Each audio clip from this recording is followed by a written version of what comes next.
It was awesome. It's actually the first time I publicly shared my story. I don't consider myself to be a victim. I'm a survivor because I did what I needed to do to keep my life and to keep my sanity and to keep my happiness. So any woman that is out there, if a man is putting his hands on you in any way to harm you, he does not love you. You need to love yourself enough to let him go and to move on with your life and to keep your life. In Jesus' name.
This is my first time attending the Sisters for Sisters Breaking the Silence breakfast, and I want to thank Miss Carolyn White Washington for all that she does for women in this area.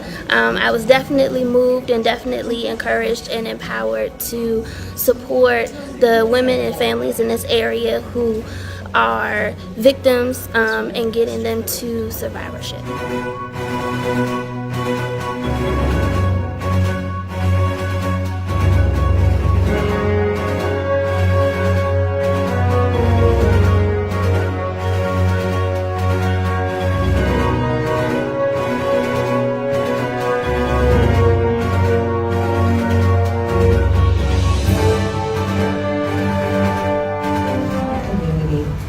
Thank you for caring as a man, standing up for domestic violence and women and girls.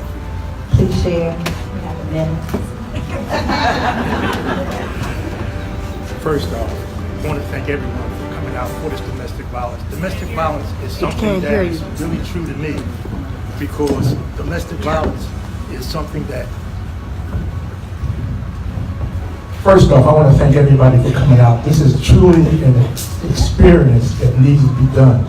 I've been working with domestic violence as a Prince George County police officer for years. I started trying to prevent domestic violence by writing a book when I was a police officer. I wrote 2 books. One was called You Might Not Have a Woman If, and the other one was called Is He Your Man or Is Your Head in the Sand? Because I went on these calls and I said, this has got to stop. Domestic violence should not be. But we as men don't step to the plate a lot to prevent it. If you see something as a man, stop it, or tell that man he's not a man. Don't treat women in a disrespectful manner. You don't have to do that. And my book talked about, is he your man or is your head in the sand? Shacking somebody's lacking. Engagement ring with no date. A man moves into your house, walks over your threshold instead of carrying you over the threshold, he's no man. That's the first sign that that's not your man. And if he doesn't have the man card to have his own and come on your watch in your house, he's already disrespecting you and he's domestically violent to you because he is not a man to himself. Clear signal. What I want to do for anyone here today, you call me on 202-445-1131 and I will give you a free copy of that book. I'll text it to you. And I want to thank Carol for doing this because I will never stop helping women or supporting women or doing what I can as a man to stop domestic violence.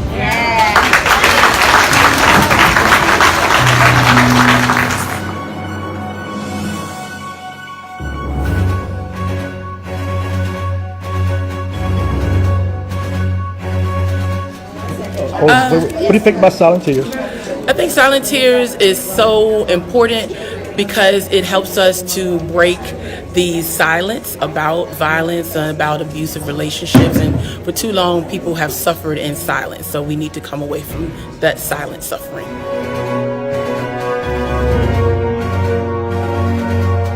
I feel protected, oh yeah, in his arms, never disconnected.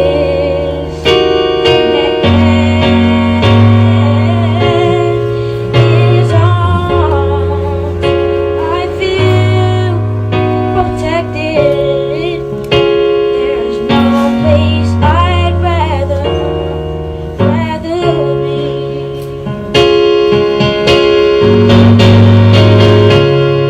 Falling in love with Jesus.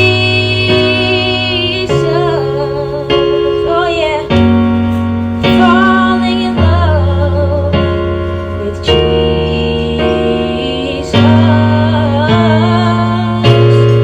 Falling in love with Jesus.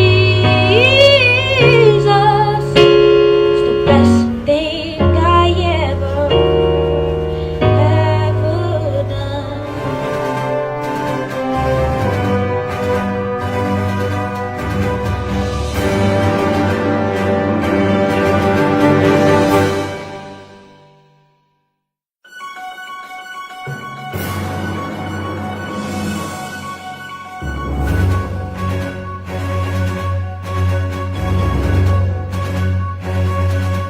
What do you think about Silent Tears? I think Silent Tears is something that we all should participate in. I think Carolyn White Washington is doing a phenomenal job bringing awareness to it, making sure that the victims are taken care of, and her and Angela Alsobrooks and everybody in the county, we all just need to get involved.